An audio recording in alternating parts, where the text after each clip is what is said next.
아버지 주님의 십자가, 아버지 보혈, 아버지 우리가 아버지 주님의 십자가, 아버지 그 십자가의 능력만을 의지하며 우리가 살아가는 교회가 될 수 있도록 아버지 이 추수감사주의를 아버지 지금하여서 이제 이후로 아버지 새로운 아버지 교회의 한 해가 시작됩니다. 아버지 내가 한 해, 아버지 우리가 오직 주님의 십자가 하나만 의지하며 주님의 십자가 하나만 자랑하며 우리가 주님의 십자가로 말미암아 우리 범사에 감사하며 살아갈 수 있는 우리가 되게 하여 주시옵소서. 이 시간에 주여 앞으로 간절히 부르시고 기도하며 나가도록 하겠습니다. 우리가 기도합니다.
정성을 모두어서 하나님 앞에 기도드리겠습니다.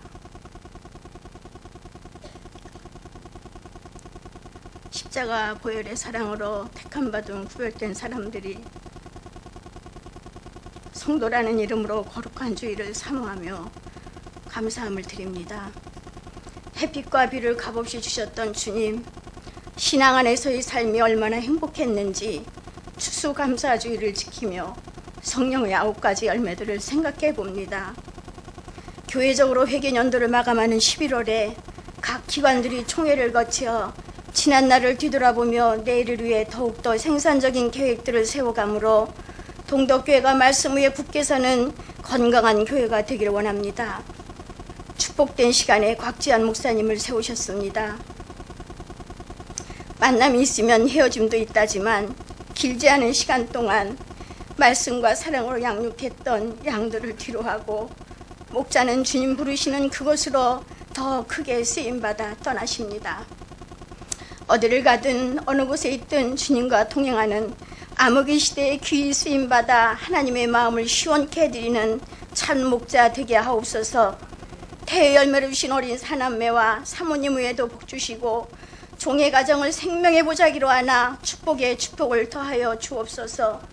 준비된 말씀 위에 성령의 기름 부으시고 입술에 강한 에너지가 넘쳐 듣는 이의 귀가 열려 심령이 회복되는 은혜와 감동이 있는 시간 되게 하옵소서. 하나님은 동덕교회를 심히도 사랑하십니다. 어리석은 양무리들이 방황하지 않도록 예비하신 선한 목자를 하루속히 보내주옵소서. 지금도 있는 그곳에서 주님을 찾는 모든 이들에게 주님 손 내밀어 사랑으로 감싸 주옵소서. 역경과 공고함 속에서도 기쁨과 감사로 소명을 감당하는 선교사님들을 위해 크게 축복하옵소서. 하나님을 두려워하며 평화를 추구하는 이 나라 민족 대한민국도 주님 사랑하사 지켜 주옵소서. 간구치 못한 모든 것까지도 들어응답하실 줄 믿습니다. 이 모든 말씀을 존귀하신 예수 그리스도의 이름으로 간절히 기도드립니다. 아멘.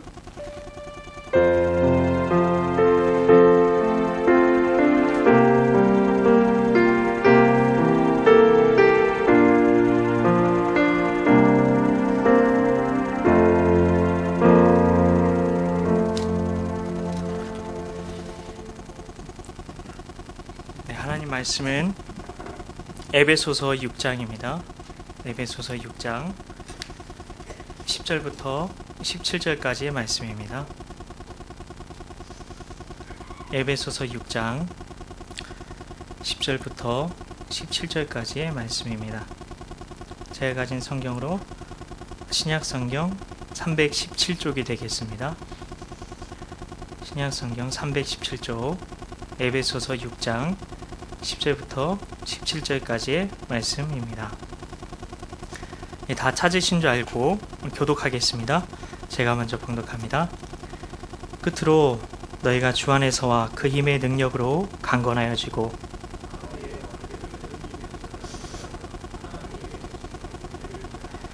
우리의 씨름은 혈과 육을 상대하는 것이 아니오 통치자들과 권세들과 이 어둠의 세상 주관자들과 하늘에 있는 악의 영들을 상대함이라.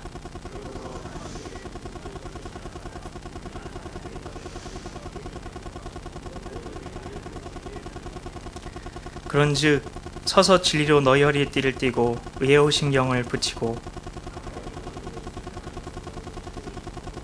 모든 것 위에 믿음의 방패를 가지고 이로써 능히 악한 자의 모든 불화살을 소멸하고 구원의 투구와 성령의 검 곧 하나님의 말씀을 가지라. 아멘. 우리가 늘 마음에 품고 살아야 하는 것이 있습니다. 그건 바로 십자가입니다. 예수님께서 십자가에서 달리신 고통은 상상할 수도 없을 것입니다. 이 멜 깁슨이라는 배우 출신 감독이 패션 오브 크라이스트라는 영화를 만든 적이 있었죠. 근데 그 영화의 주제는 예수님의 고난이었습니다. 근데 그 영화를 본 어떤 분은 영화를 보면서 이게 숨도 제대로 못 쉬고 못 쉰 채로 소리도 내지 못하고 우셨다고 합니다. 일본에 있는 어느 선교사님은 이 패션 오브 크라이스트라는 이 영화를 새 가족에게 보여줄 수 없다 그렇게 말씀하실 정도였습니다. 왜냐하면 예수님에 대한 막연한 환상이 깨어질까봐 걱정되었던 것입니다. 영화도 그렇다면 예수님의 그 고통은 예수님께 십자가에서 당하신 고통은 얼마나 끔찍한 것이었을까요? 문제는 하나님이 왜 그런 십자가의 고통을 예수님이 당하셔서 죽게 하셨냐는 것입니다. 하나님께는 목적이 있었습니다. 한 가지 목적입니다. 바로 우리가 죄에서 온전히 구원받고 다시는 죄의 종노릇하지 않는 것이었습니다. 로마서 6장 6절 말씀을 제가 봉독하겠습니다. 우리가 알거니와 우리의 옛사람이 예수와 함께 십자가에 못 박힌 것은 죄의 몸이 죽어 다시는 우리가 죄에게 종노릇하지 아니하려 함이니. 아멘. 예수를 믿는다고 하면서도 여전히 죄의 종노릇하는 사람들이 많다는 것입니다.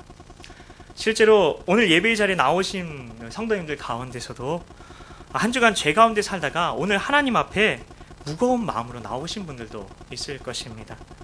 그래서 우리가 즐겨 부르는 찬송이 하나 있는데요. 예수로 나의 구주 삼고 성령과 피로써 거듭나니 나 사는 동안 끊임없이 주를 찬송하리로다. 이 찬송가 우리가 너무나 즐겨 부르는 찬송가인데요. 근데 실제로 우리는 이 찬송대로 살고 있지 못한 경우가 너무나 많다는 것입니다. 그래서 찬송을 부르면서 죄책감을 막 이렇게 갖는 것이죠. 그래서 죄 때문에 실제로 무너지는 분들도 되게 많이 있습니다. 그래서 가정도 무너지고요. 그리고 심지어 사역자들 중에도 죄로 인해 무너지는 목회자들도 있습니다. 예수님께서 우리 대신 죽으신 이유는 우리를 죄에서 온전히 구원하시고 그리고 다시 우리가 죄의 종노릇하지 않게 하시려는 것이었습니다. 근데 우리는 예배할 때마다 하나님 또 죄 짓다가 왔습니다. 있는 그대로 왔습니다. 용서해 주세요. 라고 지금 말하고 있을 수 있다는 것입니다. 근데 언제까지 반복해서 우리가 죄 가운데 살고 있는 그 삶을 하나님 앞에 고백만 하고 회개만 하면서 살아갈 것입니까? 하나님께서는 우리를 죄에서 건져 주시려고 십자가에서 하나님의 유일한 아들 예수님을 죽게 하셨는데 우리는 왜 아직 죄의 종노릇하며 사는 것일까요? 로마서 6장 6절은 우리가 다시는 죄에게 종노릇하지 않게 하기 위해서 예수님께서 십자가에서 죽으셨다고 말하는데 왜 우리에게는 그 일이 현실화되지 않는 것일까요? 실제로 우리가 예수님의 십자가를 붙들고 신앙생활하지 않기 때문이라는 것입니다. 나름 죄를 안 지으려고 우리가 애도 써봅니다. 스스로 노력합니다. 그래서 금식도 하고요. 철야도 하고요. 그리고 기도원에도 가봅니다. 심지어 죄값을 치르며 감옥에 갔다가 오면서 이제는 죄를 완전히 청산해 보려고 그렇게 애를 쓰기도 합니다. 그런데 항상 좌절하게 됩니다. 우리가 죄를 짓는 이유는 내가 죄를 짓지 않으려는 노력이 부족해서가 아니라는 것입니다. 죄는 안 지으려고 우리가 노력해서 안 지어지는 게 아닙니다.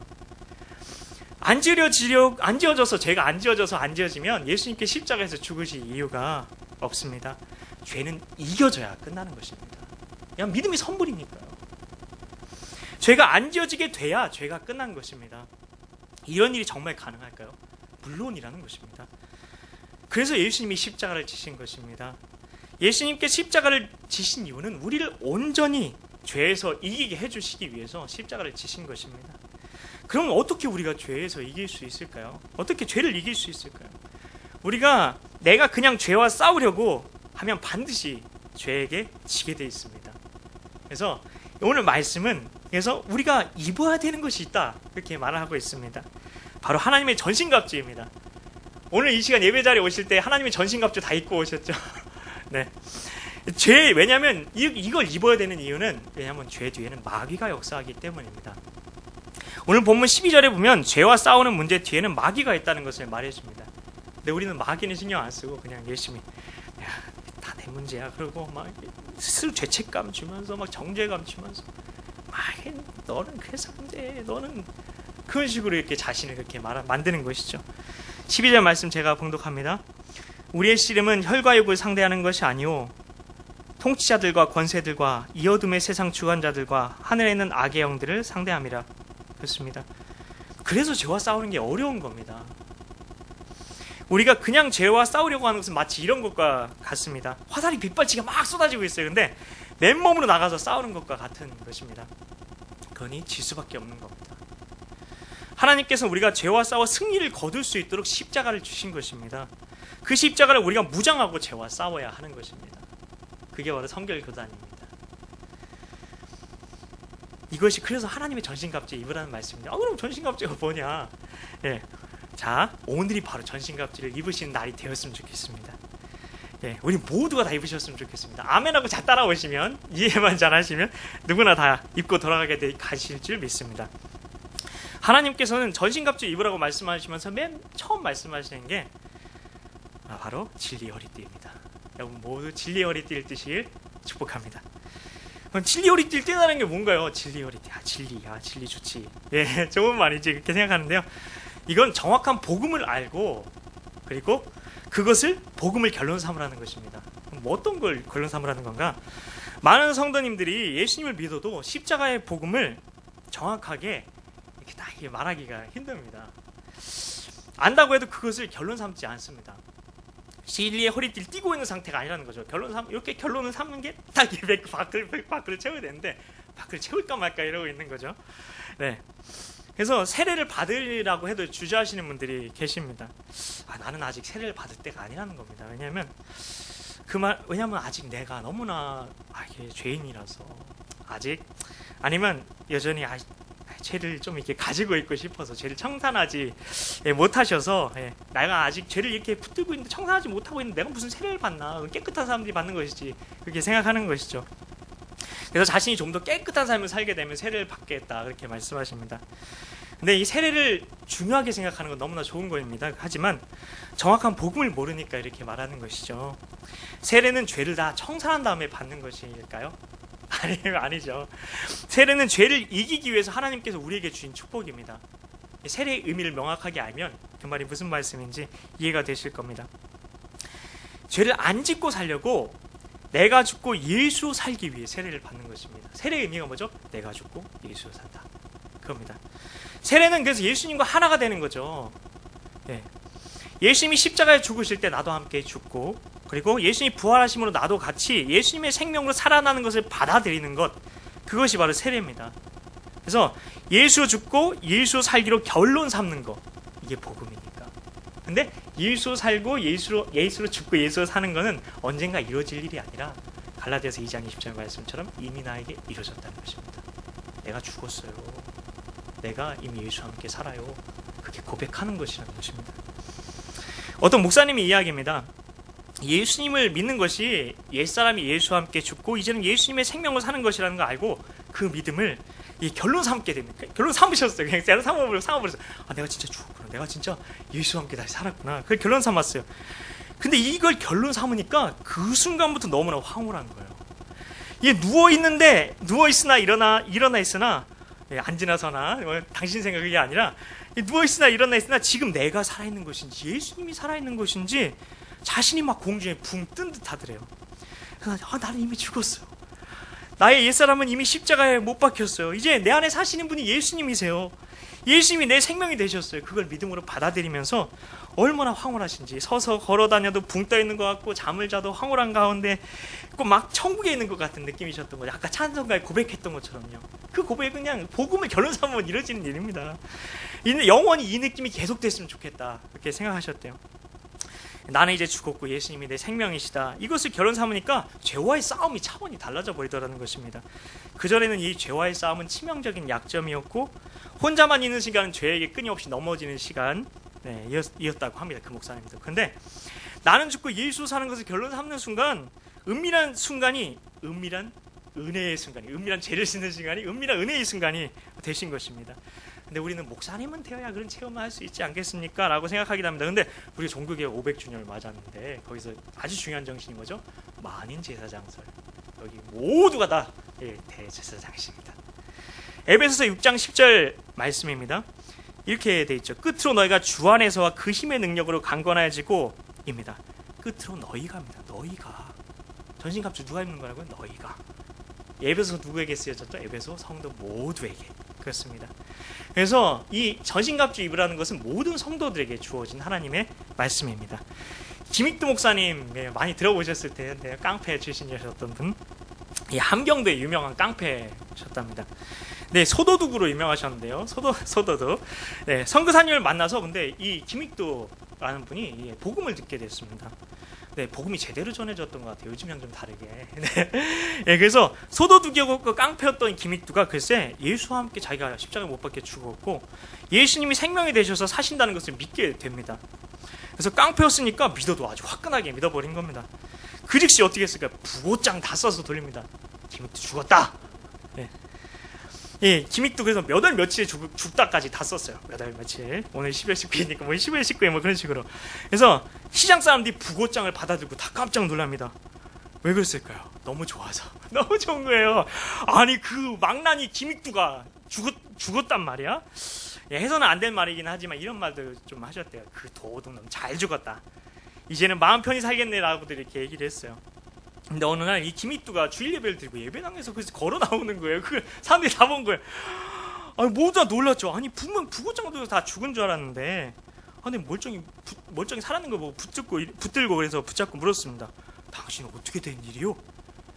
그러니까 김익두가 이렇게 얘기하더랍니다. 불량자인 김익두는 예수와 함께 죽었습니다. 저는 새 사람 된 김익두입니다. 깡패였던 김익두도 십자가 복음을 결론 삼을 수 있었다면 그냥 복음을 듣고 받아들이고 그냥 결론 삼은 거예요. 뭐 죄를 그렇게 완전히 성화돼 완전히 예수님 같이 죄를 안 짓게 된 게 아니라 그렇게 돼서도 이렇게 고백할 수 있었어요. 왜냐면 성경에 그렇게 결론이 나 있으니까. 이걸 결론 삼을 수 있었다면 우리도 그럴 수 있는 거 아닙니까? 여기 중에 김익두 같이 나쁜 짓 하시는 분 계십니까? 없습니다. 왜 예수님의 십자가가 엄청난 희생을 치른 십자가가 있는데 우리 거 주시려고 우리 거라고 얘기하는데 왜 그게 이미 지불됐는데, 그래서 예수님이 테셀레스타이, 이리스 페이드 다 지불됐대잖아요. 근데 왜 우리가 여전히 죄의 종로로 태야 됩니까? 죄가 나에게 다가오는데 왜 가만히 있습니까? 왜 죄에게 대적하지 않고 왜 죄와 피 흘리기까지 싸우지 않고 죄에게 끌려다닙니까? 왜 죄에게 끌려다니는 사람이 아무렇지도 않습니까? 그게 당연한 것처럼 이야기를 합니까? 복음이 아닙니다. 우리가 십자가를 결론 삼지 않고 있습니다. 아직 진리의 허리띠를 띠고 있지 않을 수도 있다는 것입니다. 그 다음에는 의의 호심경을 매달라고 했어요. 그럼 이게 뭐냐? 이 의의 호심경이라면 호심경이 호심, 보호하다, 심. 예, 심장을 보호한다는 거잖아요.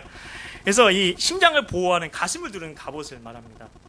굉장히 중요하겠죠. 심장에 만약에 공격을 당하면 죽잖아요. 바로 마귀는 우리 심장을 공격한다는 것입니다. 그럼 이 심장에 해당하는 가장 중요한 게 뭐냐? 우리가 예수와 함께 십자가에 죽었어요. 이제는 예수님이 내 생명이십니다. 그렇게 우리가 고백합니다. 근데 그렇게 고백해도 누구는 코웃음을 칠까요? 마귀는 네가 뭐 말도 안 돼. 뭐 그렇게 얘기하죠. 너 진짜 죽었어? 내가 너 안 죽은 거 보여줄게 하면서 막 찌르는 거예요. 혈기 부리는 거 보여주고, 그리고 음란한 생각 막 일으키면서 막 부추깁니다. 에이 죽긴 뭐가 죽었어? 너 안 죽었잖아. 봐봐. 네. 근데 이렇게 보면 이게 증거 사실처럼 보이거든요. 하나도 안 변한 것 같거든요. 그러니까 그러면 맥없이 와르르 무너지게 되는 거죠. 내가 죽었다고 고백하면 사람들이 어찌나 아는지 내가 안 죽은 거 어떻게든 증명하려고 막 옆에서 막 찌르고 공격합니다. 야, 어떻게든 혈기 부리게 만들고 이렇게 그런 죄의 그런 모습들이 나타나게 하려고. 그때 의에오심경, 우리 가슴을 두르는 갑옷을 입어야 된다는 겁니다. 마귀는 우리가 여전히 육신 안에 있어요. 마틴 노이저스는 우리가 육신에 있기 때문에 죄에게 넘어질 수 있다. 우리가 살아가는 동안 이렇게 얘기를 하는데요. 그래서 우리가 육신 안에 여전히 있기 때문에 육신의 혈기, 정욕이 있는 그것을 막 들춰내는 거예요. 그래서 마귀는 우리가 안 죽었다고 열심히 증명하려고 합니다. 하지만 우리가 붙잡아야 될 것은 하나님의 약속뿐인 것이죠. 고린도전서 1장 30절 말씀을 제가 봉독합니다. 너희는 하나님으로부터 나서 그리스도 예수 안에 있고, 이미 있다는 거예요. 예수는 하나님으로부터 나와서 우리에게 지혜와 의로움과 거룩함과 구원함이 되셨으니 이미 끝난 이야기라는 것이죠.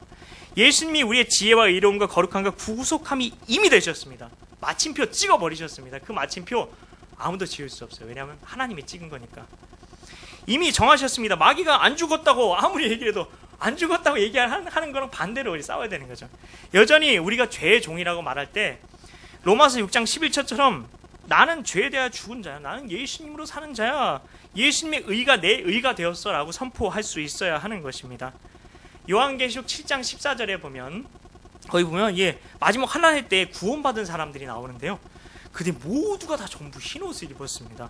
근데 왜 흰옷을 입었을까요? 어린 양의 피로 그 옷을 씻어 희게 하였느니라 라고 되어 있습니다. 어린 양의 피로 씻어 희게 했다 라고 되어 있습니다. 성도들은 영적인 눈을 뜨고 한번 옆에 있는 분 한번 바라보세요. 그러면 다 흰옷을 입고 있어요. 아주 깨끗해. 네. 예수님을 옷 입고 사는 사람들입니다. 이게 바로 의에 오신 경입니다. 예수님의 의가 내 의로 완전히 바뀌어버린 거예요. 이게 칭의입니다. 네. 이 사실을 명심하고 사셔야 됩니다. 마틴 루터 이야기를 잠깐 들려드릴 텐데요. 마틴 루터가 한 번은 이게 중병에 걸려서 쓰러져서 거의 죽을 지경이 됩니다. 사람이 죽음이 다가오면 이게 두려움이 엄습하게 되죠. 저희 민희는 머리 감을 때마다 무서워 막 그렇게 얘기를 하는데, 이 마귀가 이 마틴 루터의 병상에 이렇게 들어왔어요.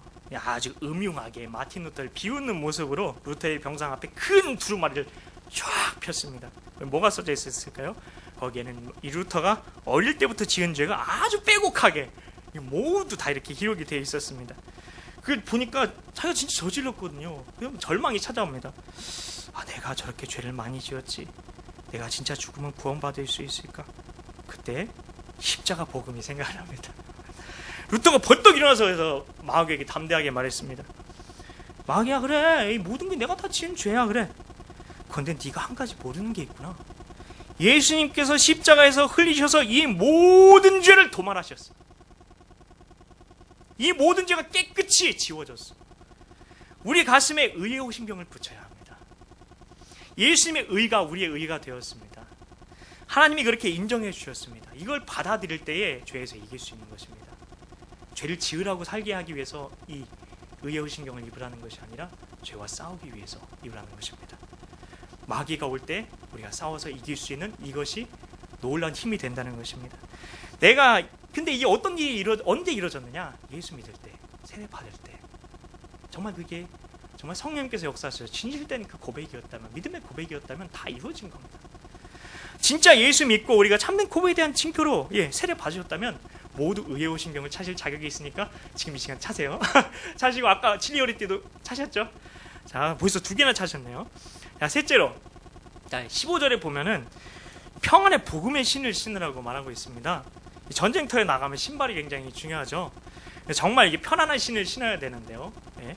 근데 우리가 신앙생활하다가 갑자기 메말라지는 때가 올 수가 있죠.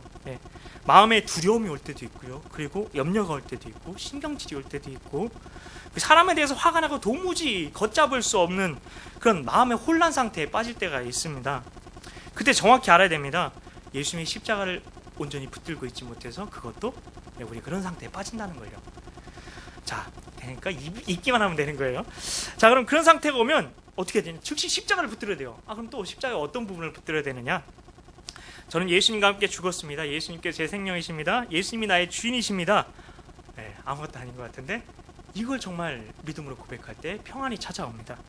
어떤 처지와 환경 속에서도 하나님께서 우리 마음을 평안히 지키시는데 특별히 보혈에 대해서 얘기하고 싶습니다.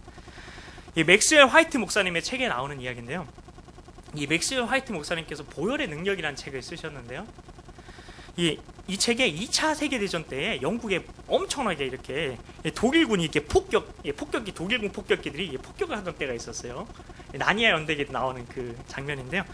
근데 이 영국 런던을 폭격을 당하는데 그래서 사람들이 잠을 못 자 두려움에 언제 잘못해서 이게 이 폭탄에 떠져서 죽을지도 모르니까. 그래서 화이트 목사님은 어떻게 했을까요? 밤에 식구들을 모았어요. 그리고 예배를 드렸어요. 가정 예배 드리시라는 겁니다. 그리고 꼭 예수님의 보혈로 가족들 다 덮었어요. 네. 그리고 기도하고 주무셨는데 매일. 그리고 나서 아침에 일어날 때까지 글쎄 깨지도 않고 푹 주무셨대요.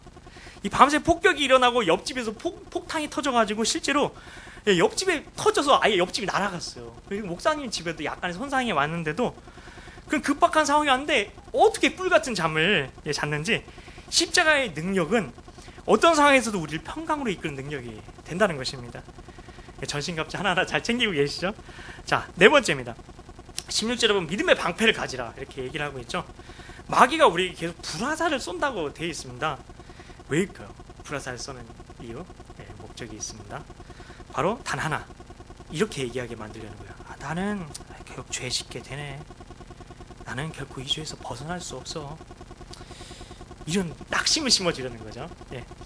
우리 중에 만일 나는 어쩔 수가 없어, 나는 죄를 이길 수가 없어, 나는 그냥 이렇게 평생 사나봐, 이런 낙심이 있다면 마귀의 불화살을 맞으신 거라는 것을 아시면 됩니다. 아시면 돼요. 입으시면 되니까. 자, 실제 우리의 성질이나 혈기 그리고 습관적인 죄, 은밀한 죄는 이거 우리 현실이죠. 일어나고 있는 게 현실입니다. 과연 우리가 근데 죄에서 승리할 수 있을까요? 그리고 우리가 죄 안 짓고 살 수 있을까요? 믿어지지가 않는 게 문제죠. 그래서 이 믿음의 방패를 가지라는 건데요. 안 믿어지니까 믿음을 가져야 되잖아요. 믿어지면 뭐로 이게 믿음을 가지겠어요? 자, 우리 자신의 능력을 우리가 생각하면 죄를 안 짓는 게 불가능합니다. 그런데 우리의 믿음은 나를 믿는 건가요? 아니죠. 우리 믿음은 예수님을 믿는 겁니다. 이게 복음입니다. 십자가의 주님, 그 보혈의 능력을 믿는 겁니다. 하나님께서 모세에게 이스라엘 백성을 구하라 말씀하셨죠. 모세에게. 근데 모세의 나이가 말도 안 돼. 80입니다.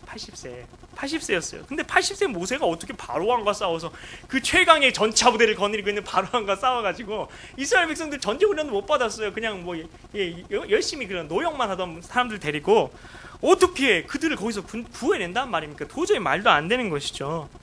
근데 하나님께서 직접 하신다고 하니까 가능한 게 된 겁니다. 모세는 가서 그냥 심부름만 하면 된다는 겁니다. 하나님의 말씀을 가서 선포만 하면 된다는 거죠. 그래서 또 예수님이 5,000명이 넘는 무리들을 놓고 제자들에게 너희가 먹여라 이렇게 얘기를 했죠. 말도 안 되는 얘기입니다. 제자들이 뭐 가진 게 있었다고 5병이요 그거밖에 없었잖아요. 근데 이 5,000명 그거 가지고 어떻게 5,000명이 넘는 사람들이 밥을 먹입니까? 근데 이렇게 얘기하셨죠. 예수님께서 친히 하시겠다. 얼마든지 그러니까 되는 거죠. 죄를 이기는 것도 마찬가지입니다. 우리에게 죄를 이기라는 건 아예 불가능한 이야기입니다. 말도 안 되는 얘기예요. 근데 예수님이면 되죠. 왜냐면 예수님은 살아계신 하나님의 아들이시니까. 예수님이면 얼마든지 할 수 있습니다. 이게 바로 믿음의 방패입니다. 나는 죽고 예수님이 내 생명이니까. 내가 죽었잖아요. 예수님이 사시잖아요. 그러니까 예수님이 하시는 겁니다. 그래서 예수님은 얼마든지 나를 죄에서 건지고 죄에서 이기게 하십니다. 라고 고백하는 것이 바로 믿음의 방패를 가진다는 것입니다. 자, 다섯 번째입니다. 이 17절에 보면 그 다음에 17절에 보면 구원의 투구를 써라. 이건 뭘까? 구원의 투구. 투구도 중요하죠. 머리가 머리 공격당하면 바로 또 죽잖아요. 마귀가 우리에게 생각을 통해 계속 공격을 하기 때문입니다.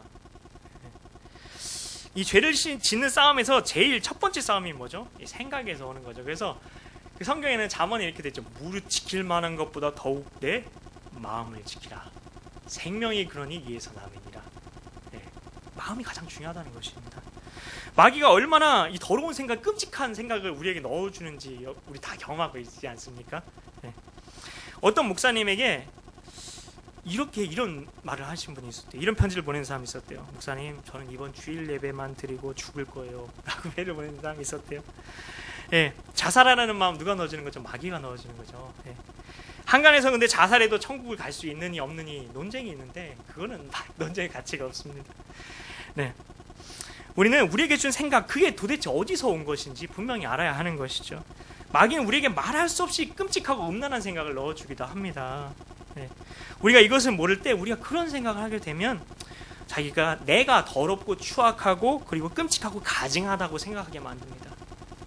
내가 그렇다고 믿게 만드는 것입니다. 그래서 이 복음, 갈라디아서 2장 20절을 믿지 못하게 만드는 거죠. 요한복음 13장 2절 말씀을 제가 봉독해 드립니다. 그냥 봉독하지 않고 그냥 대강 이런 이야기죠. 가룟 유다에게 마귀가 예수님 팔려는 생각을 넣어주었죠. 근데 그것같이 지금도 마귀가 얼마나 말도 안 되는 생각, 죽이고 싶은 생각, 심지어 가족에 대해서도 동생하고 사이가 안 좋으면 그런 생각을 할 때도 있잖아요.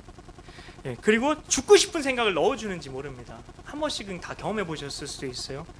심지어 사랑하는 가족들 다 죽이고 싶다는 끔찍한 그런 생각이 자기 안에 들어서 너무나 괴로워서 견딜 수 없다고 얘기하는 사람도 있습니다. 우리는 그래서 구원의 투구를 써야 된다는 겁니다. 예수님의 십자가로 구원의 투구를 쓰지 않으면 생각에서부터 무너지게 되어 있습니다. 얼마나 많은 끔찍한 생각으로 시달리고 계십니까? 그래서 이 프랭크 루박이라는 선교사님을 좀 소개해드리고 싶은데요. 이 프랑크 루박이라는 이 선교사님은 이 생각을 지키는 싸움을 싸우신 분이에요. 그래서 1930년 1월 1일부터 45세가 되셨을 때였는데요. 그때 하나님만 정말 생각하며 살아보자. 하나님이 내 마음에, 왜냐면 내 마음에 계시니까, 항상 나와 함께 계시니까, 그래서 하나님만 생각하며 사는 게 당연하겠구나 이렇게 싶으셨던 거예요. 그래서 24시간 정말 하나님만 생각하며 살아보는 실험을 시도하신 것입니다. 그래서 하나님만 생각하며 살아보려고 했지만 어떻게 됐을까요? 너무나 쓸데없는 생각들이 막 몰려오는 게 들어서 하나님만 생각되지 않는 겁니다. 그래서 우리도 이렇게 모두가 다 겪고 있는 문제죠. 코람대오 하려고 하는데 잘 안 되죠, 이게. 그래서 얼마나 험하고 엉뚱하고 그리고 더럽고 끔찍한 생각들이 일상 속에서 사로잡고 있는지 그것들 더 분명하게 보게 되셨다고 하십니다. 예수님이 생각할 여지가 그렇게 별로 없더래요. 근데 이 프랑크 루박 선교사님이 끊임없이 예수님을 생각하고 하나님을 생각하기 위해서 막 몸부림을 쳐요. 그래서 놀라운 것은 이렇게 몸부림을 쳤는데 5개월쯤 됐을 때 이런 일기 쓰셨습니다. 매 순간 끊임없이 하나님을 만나며 하나님을 내 생각의 주제 삼고 내 대화에 짝 삼는 것, 이것이야말로 평생 접해보지 못했던 가장 놀라운 일이었다. 점점 이게 된다. 진짜 된다. 5월 24일에는 이렇게 썼습니다. 요즘에는 걱정도 거의 없다. 잠도 잘 잔다. 거울을 봐도 내 눈빛에 광채가 있다. 어떤 일에도 조급함이 없다. 온종일 기쁨에 사로잡혀 있다. 모든 일이 잘 된다. 자, 6월달입니다. 온전히 하나님만 생각하며 살게 되었다. 그러면서 이렇게 고백합니다. 오 하나님, 하나님은 더 이상 낯선 분이 아닙니다. 제 안에 계십니다. 하나님만 생각하는데 실패하지 않았습니다. 이따금씩 하나님에 대한 생각이 표류하긴 했지만 지금까지 살아온 동안 가장 완벽하게 성공한 날이었습니다. 제가 하나님께 기도하려고 애쓴 것이 아니라 하나님께서 나의 혀로 말씀해 주시고 나의 내적인 삶 속에서 말씀하시는 놀라운 것을 깨달았습니다. 이것이 자동문을 열고 닫는 것만큼 간단한 일이었습니다. 네, 그렇게 쓰셨습니다. 이 루박 선교사님이 6개월이 되니까 항상 하나님만 바라보며 살게 되셨다, 이렇게 말씀하셨습니다. 우리 현안 전도사님께서 우리 청년부에서 얼마나 하나님 바라보며 살고 있느냐 이렇게 물어보셨다고 하는데, 정말 청년분들 여기 와 계신데 꼭 24시간 하나님 바라보는 거 포기하지 않고 해보시기 바랍니다. 6개월간 이게 구원의 툭을 쓰신 거예요. 이게 바로. 그래서 얼마나 놀라운 결과를 그리고 가져왔습니까? 계속 하나님을 바라보는데 어떻게 죄를 짓습니까? 주님을 바라보는 앞에서, 주님 바라봐지는데 그 앞에서, 주님 앞에서 어떻게 죄를 짓습니까? 근데 이것이 어떻게 주어졌습니까? 오직 십자가 때문에 주어진 것입니다. 예수 믿으면서 죄의 종노릇하며 사는 것 아닙니다. 그건 진짜 예수 믿는 삶이 아닙니다. 6번째, 마지막이죠. 17절에 보면 성령의 검, 하나님의 말씀을 가지고 마귀를 공격하라 이야기를 합니다. 우리는 마귀에게 공격만 당하는 게 아닙니다. 방어하고 그러니까 막 계속 얻어 터져, 막 방패하고 막 정신없이 막 이렇게, 그게 아닙니다. 네. 성령의 검, 진리의 말씀으로 마귀를 공격하라는 것입니다. 하나님의 말씀을 선포하는 것입니다. 막 끊임없이 공격해 들어올 때 나는 예수님과 함께 죽었어. 예수님이 내 생명이야. 예수님이 내 의야. 라고 선포하는 삶을 살아가는 것입니다. 요한일서 5장 18절 말씀을 제가 봉독합니다. 하나님께로부터 난 자는 다 범죄하지 않은 줄을 우리가 아노라. 하나님께로부터 나신 자가 그를 지키심에 악한 자가 그를 만지지도 못하느니라. 근데 이 말씀을 듣고 좌절할 수 있습니다. 하나님께로부터 난 자마다 다 범죄하지 않는 줄을 안다. 나는 이게 죄를 지면 짓고 있는데, 죄를 짓는 자는 이게 하나님으로부터 난 자가 아니라는 뜻처럼 생각이 되니까요. 근데 그것은 십자가를 쳐다만 보지 십자가를 무장하며 살고 있지 않았기 때문이다 라고 말하고 있는 것입니다. 십자가를 무장하고 죄와 싸우게 되면서 정말 말씀 그대로 하나님께로부터 나신 자가 지키심에, 그 성령님이시죠. 성령님께서 우리를 지키심에, 그래서 악한 그 마귀가 우리를 만지지도 못하게 되는 역사가 일어나게 되는 것입니다. 바로 주님을 계속 바라보는 눈을 하나님께서는 오늘 이 말씀을 통해서 우리에게 띄워주시기 원하시는 것입니다. 이것이 바로 가장 놀라운 일입니다. 그래서 복음이 놀라운 것이라는 것입니다. 죄와의 싸움에서 우리가 이김을 정말 경험하게 되면서 삶 전체를 바라보는 눈이 달라지게 되는 것입니다.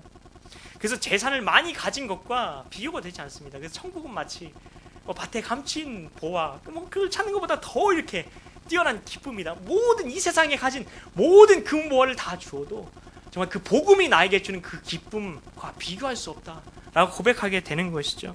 그래서 세상의 성공과도 비교가 되지 않기 때문에 세상의 성공이 아니라 하나님 안에서의 영광을 택하며 걸어가게 되는 것입니다. 그래서 이 하나님과의 관계가 온전히 열려지게 되는 느낌, 이 전신갑주 날마다 이렇게 장착하시고 입으시고 걸어가실 때에 반드시 그 놀라운 주님의 임재 가운데 걸어가시는 여러분 삶 자체가 하나님의 그 장막, 하나님의 영광이 임하신 장막으로 여러분이 삶 가운데 걸어가 다니시게 되는, 하나님의 성전으로서의 삶을 사시게 되는 여러분 모두가 되실 줄 예수님 안에서 믿습니다. 이 시간에 우리 같이 기도하며 우리 나아갔으면 좋겠습니다. 이 시간 우리 기도하실 때에 하나님 죄에서 온전한 승리를 주옵소서. 주의 십자가로 머리끝부터 발끝까지 오직 예수로 무장함으로 죄에 대해서, 마귀에 대해서 승리하며 우리의 대장 예수께 충성된 삶, 헌신의 삶 살게 하옵소서 라고 이 시간에 우리 주여 한번 간절히 부르짖고 우리 같이 기도하며 나가도록 하겠습니다. 우리 같이 기도합니다. 주여,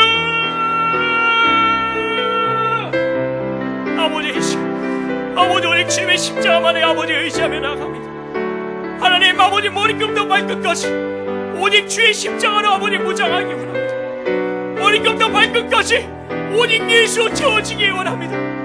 하나님 오직 예수로 살게 하여 주시옵소서. 아버지 복음이 아버지 우리의 전부가 됨을, 아버지 복음밖에 없음, 아버지 복음이면 정말 다 된다는 그 믿음을 가지고 살아갈 수 있는 우리가 되게 하여 주시옵소서.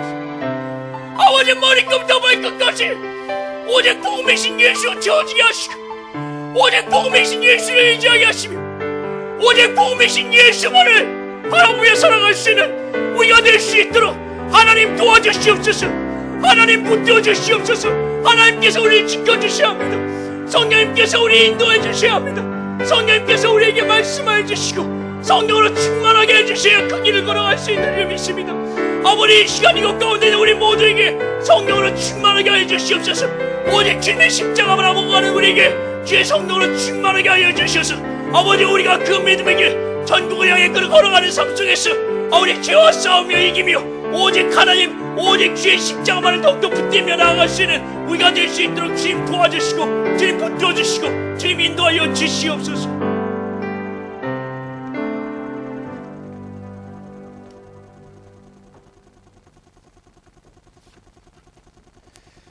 많은 은혜 받으신 줄 믿습니다. 우리 시간 사모님하고 목사님 다시 한번 좀 나오시죠.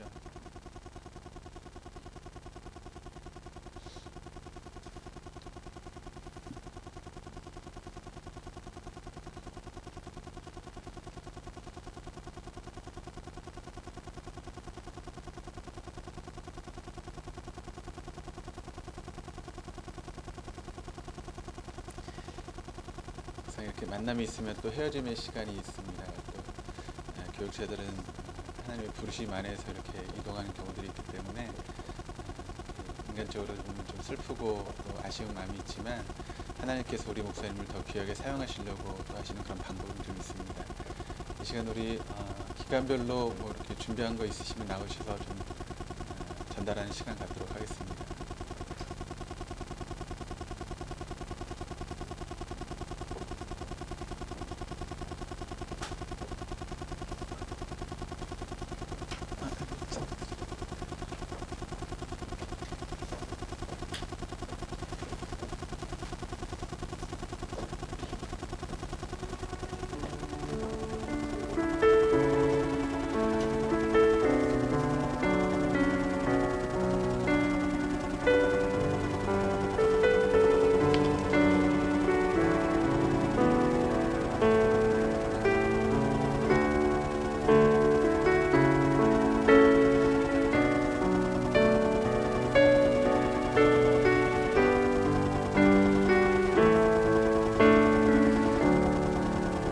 하실 말씀 있으면 그러죠. 인사하시죠. 뭐. 네.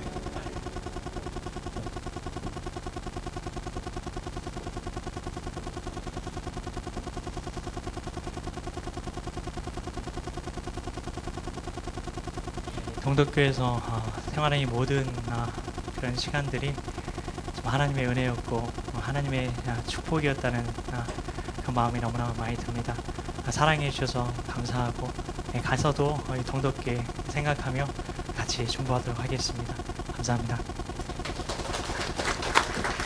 이 시간에 우리 새로운 사역지를 향해서 가신 우리 곽지현 목사님과 또 사모님 가정을 위해서 함께 하나님의 인도하심이 있을 수 있도록 또 하나님께서 귀하게 사용하시는 우리 목사님이 되어줄 수 있도록 위해서 우리 목사님과 또 사역 그리고 가정을 위해서 함께 통성으로 기도하는 시간 갖도록 하시겠습니다. 기도하시겠습니다.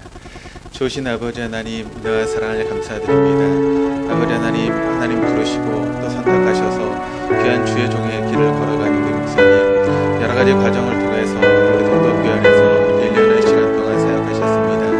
아버지 우리 목사님을 통해서 우리 교회가 더 든든히 세워져가고 또 아버지 좋은 아버지 영향을 미쳤으며 또 아버지 저희 입장에서도 많은 도움을 얻는 귀한 시간이었습니다. 또 하나님의 선하신 계획하심이 어디 있는지 우리가 알 수 없지만 또 하나님의 선하신 인도하심과 계획하면서 또 새로운 사역지를 향해서 나아가는 우리 목사님 아버지 그 사역과 또 가정 위에 하나님의 은혜와 복이 넘칠 수 있도록 인도하여 주옵소서.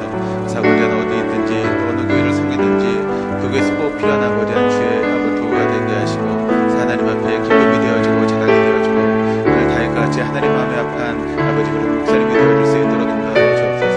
목사를 위해서 아버지 하나님 앞에 하시는 아버지 우리 사모님에게도 아버지 영주권의 관광을 허락하시고 또 우리 목사님에게서 가장 든든한 아버지 동력자가 되어줄 수 있도록 인도하여 주옵소서.